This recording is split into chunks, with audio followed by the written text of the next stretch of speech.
வணக்கம், உங்கள் Govindaraj RGR academy சார்பா உங்ககிட்ட பேசிட்டு இருக்கேன். எல்லாம் வந்து ரெடியா இருப்போம் எக்ஸாமுக்கு. மே 5, 2024 நீட் எக்ஸாம்ஸ் கிட்டத்தட்ட வந்து 24 லட்சம் பேருக்கு மேல வந்து எக்ஸாம்ஸ் வந்து எழுதுறாங்க. ரைட்டா? நம்மளும் வந்து பாத்தீங்கன்னா போட்டியில நம்மளும் ஒருத்தரா இருக்கும். கிட்டத்தட்ட 1,10,000 சீட்ஸ் கிட்ட இருக்கு.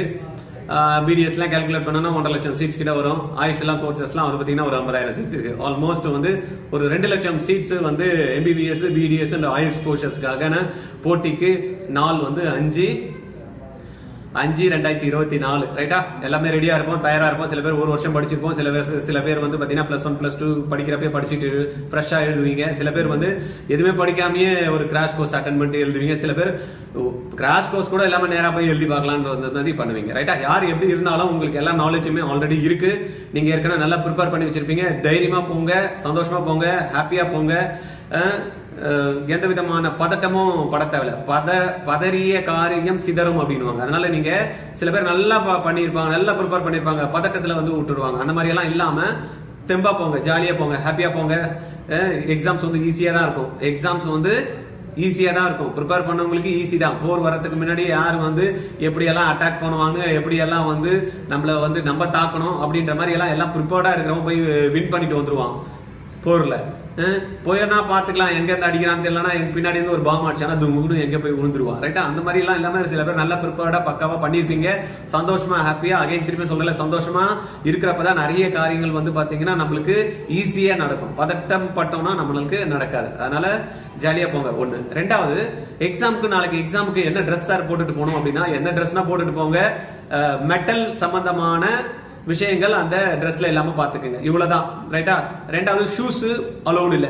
அப்படி இல்லன்னா கூட வெளியில கழட்டி விட்டுட்டு போங்க. அவ்வளவுதான். எக்ஸாம் ஹால் உள்ள வெளில கழட்டி விட்டு சொன்னாங்கன்னா தெரியாம போட்டு போயிட்டு சார்னா அதுக்கு போய் பதட்டப்படாதீங்க. சரியா? செப்பல்ஸ் போட்டு போங்க. கையில, காதுல, மூக்குல எல்லாம் வந்து பாத்தீங்கன்னா தொங்கட்டம் அது இதெல்லாம் போட்டு இருப்பீங்களா, அதெல்லாம் அவாய்ட் பண்ணிடுங்க. ஹேர் பின் எல்லாம் போடுறோம்ல, அதெல்லாம் வந்து கேர்ள்ஸ் ஸ்டூடெண்ட்டுக்கு போட்டு போக கூடாது. அதனால பாத்துங்க, ஃப்ரீ ஹேர், லூஸ் ஹேரா விட்டுட்டு போயிடுங்க. ரைட்? அதுக்கப்புறமா கொண்டு போக வேண்டிய விஷயம் பாத்தீங்கன்னா, அட்மிட் கார்டு கம்பல்சரி நீங்க எடுத்துட்டு போகணும். அது பிளாக் அண்ட் ஒயிட் இருந்தாலும் சரி, கலர் இருந்தாலும் சரி, எது இருந்தாலும் அலௌடு. அதுல நீங்க பாஸ்போர்ட் சைஸ் போட்டோ ஒட்டிருக்கீங்களான்றத என்ஷூர் பண்ணிக்கிடுங்க. அப்புறமா போஸ்ட் கார்டு சைஸ் போட்டோ ஒட்டிருக்கீங்களான்றத என்ஷூர் பண்ணிக்கங்க. இது ரெண்டும் நம்ம அதுல ஓட்டணும். அது இல்லாம தம்ப் இம்ப்ரெஷன் அதுல வைக்கணும். தம்ப் இம்ப்ரெஷன் வச்சிருக்கீங்களான்றத பாத்துக்குங்க. தென் சிக்னேச்சர் இருக்கும். சிக்னேச்சர் வந்து இன்விஜிலேட்டருக்கு முன்னாடி போடணும்னு கொடுத்துருக்காங்க, அதை பாத்துக்குங்க.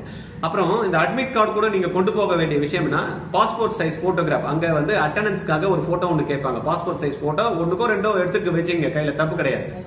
அதுக்கு அப்புறமா உள்ள போறப்ப ப்ரூஃப், ஐடி ப்ரூஃப் கேட்பாங்க. ஐடி ப்ரூஃப் நீங்க வந்து அப்ளிகேஷன் போடுறப்ப கொடுத்துருப்பீங்க இல்லையா, ஆதார் கார்டோ வேற பாஸ்போர்ட்டோ நீங்க எது கொடுத்துருக்கீங்களோ அதை அந்த ப்ரூஃபை வந்து ஒரிஜினல் கொண்டு போகணும். ஒரிஜினல் கொண்டு போகணும். நாம வச்சுங்க, ஒரிஜினல் கொண்டு போகணும். ரைட்?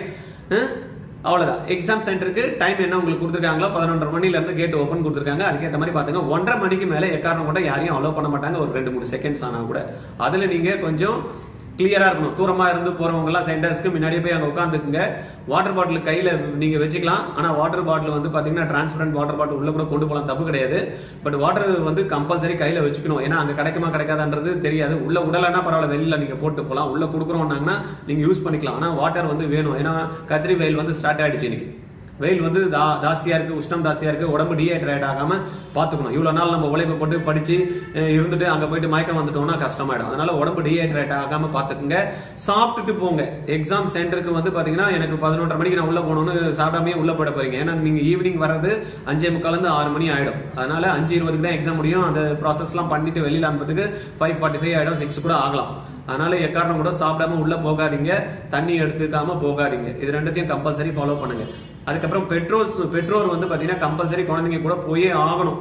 நீங்க வந்து இதுதானே பக்கத்துல தானே இருக்கு, குழந்தைக்கு தெரியும் அப்படின்னா நீங்க எக்ஸாம் சென்டர் வரைக்கும் போங்க, கூட உள்ள அனுப்பிச்சிடுங்க. அதுக்கப்புறம் திருப்பியும் அவங்கள வரப்பையும் கூட அழைச்சிட்டு வாங்க. ரிசல்ட் எப்படி இருக்கு என்ன இருக்குன்றத பத்தி எல்லாம் குழந்தைங்க வெளியில வந்ததுமே தேவையில்லாம அன்னெசரி அவங்கள போட்டு டிஸ்டர்ப் பண்ணாது. நல்லா எழுதினா குழந்தையே சொல்லிடும், அப்பா நல்லா எழுதினா, சூப்பரா எழுதினா, நல்லா பண்ணிருக்கேன் அப்படின்னு. சப்போஸ் அவங்களுக்கு எதனா ஒரு கிளாரிட்டி இல்லைன்னா கம்முன்னு இருக்காங்கன்னா விட்டுருங்க. அவங்கள பதட்டப்படுத்தாதீங்க. ஒரு 4-5 நாள் கழிச்சு அவங்கள பாத்துக்கலாம். சில குழந்தைங்களாம் ரிசல்ட் பார்த்தா தான் தூங்கும்னு நினைக்கிறாங்கல்ல, அந்த மாதிரி ஆட்களுக்கு எல்லாம் வந்து பாத்தீங்கன்னா வசதி இருக்கு. முடிஞ்சதுமே 5:45 நம்ம ஆர்ஜிஆர் அகாடமிலேயே வந்து பாத்தீங்கன்னா லைவ் வந்து பேப்பர் டிஸ்கஷன் இருக்கு. அது வேணும்ன்றவங்களுக்கு அதை வந்து நீங்க வந்து பண்ணி கொடுங்க. பேரண்ட்ஸ் வந்து சப்போர்ட் பண்ணுங்க, பாருமா கொஸ்டின்ஸ் அப்படின்னு சொல்லுங்க, நோட் பண்ணிட்டு வரலாம், தப்பு கிடையாது. ஒரு டாட்ஸ் வச்சுட்டு வந்தாங்கன்னா வெளியில வந்து நம்ம கீஸ் வந்து செக் பண்ணிக்கலாம், ரைட்? அதனால அந்த ப்ராசஸையும் நீங்க வந்து பாத்துக்கங்க, பண்ணுங்க. ஏன்னா அடுத்த ஸ்டெப் எங்கன்னா போகணும் எதனா நம்ம, ஏன்னா இப்போ இன்ஜினியரிங்கும் வந்து பாத்தீங்கன்னா அப்ளிகேஷன் ஃபார்ம்ஸ் வந்து அனௌன்ஸ் பண்ணிட்டாங்க. சப்போஸ் நீட்ல எனக்கு மார்க் வரும், எனக்கு இவ்வளவு மார்க் வரும் அப்படின்னா வெயிட் பண்ணலாம். இல்லன்றவங்க இன்ஜினியரிங் ப்ராசஸ் நம்ம அடுத்தது ஸ்டெப் எடுக்கணும்னா எடுத்துக்கலாம், ரைட்டா? அதுக்கெல்லாம் வந்து பாத்தீங்கன்னா இந்த கீ டிஸ்கஷன்ஸ், பேப்பர் டிஸ்கஷன்ஸ் நான் எவ்வளவு பண்ணிருக்கேன் அப்படின்றத தெளிவா தெரிஞ்சுக்கிறதுக்கான வாய்ப்புகள் ஆர்ஜிஆர் அகாடமி ஏற்படுத்தி கொடுத்துருக்கோம். அதனால நல்லா வந்து எக்ஸாம் போறப்ப ஃபியர் இல்லாம போங்க, சந்தோஷமா போங்க, ஜாலியா எழுதிட்டு வாங்க, ரைட்டா? ஓகே, இன்னைக்கு உட்காந்துட்டு ப்ரிப்பேர் பண்றேன், நான் வந்து இன்னைக்கு டெஸ்ட் பேப்பர் எழுதி பாக்குறேன், இது எனக்கு தெரியல, அது படிக்கிறேன், அதெல்லாத்தையும் அப்படியே நிறுத்திடுங்க. இப்ப எதுவுமே நீங்க பண்ண தேவையில்ல. Be cool, be free. தூங்கணும்னா தூங்குங்க, படம் பார்க்கணும்னா படம் பாருங்க, ஹாப்பியா இருங்க, ஜாலியா இருங்க, ரைட்? எக்ஸாம்ஸ் ஜம்முன்னு எழுதிட்டு வாங்க, உங்களால முடியும், நீங்க செய்வீங்க. உங்களுக்கு ஆன்சர் தெரிஞ்சதெல்லாம் தான் உங்களுக்கு கொஸ்டின்ஸா வரப்போகுது, ரைட்டா? அதனால அந்த மனநிலைமையோட நீங்க போய் எக்ஸாம்ஸ் எழுதிட்டு வாங்க, ஓகே? மத்தபடி உங்களுக்கு ஏதாவது உங்களுக்கு இன்ஃபர்மேஷன் வேணும்னா எனக்கு கால் பண்ணுங்க, 9176552121. கோவிந்தராஜ். எந்த டைம் வேணாலும் உங்களுக்கு ஆன்சர் பண்றதுக்கு நான் ரெடியா இருக்கேன், ரைட்டா?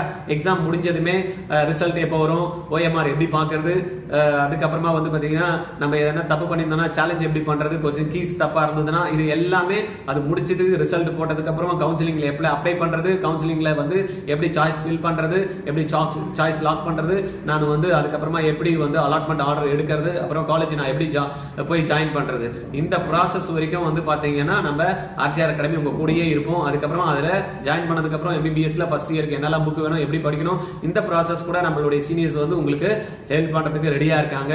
அவங்களுடைய சப்போர்ட்டையும் நீங்க யூஸ் பண்ணிக்கங்க, ரைட்?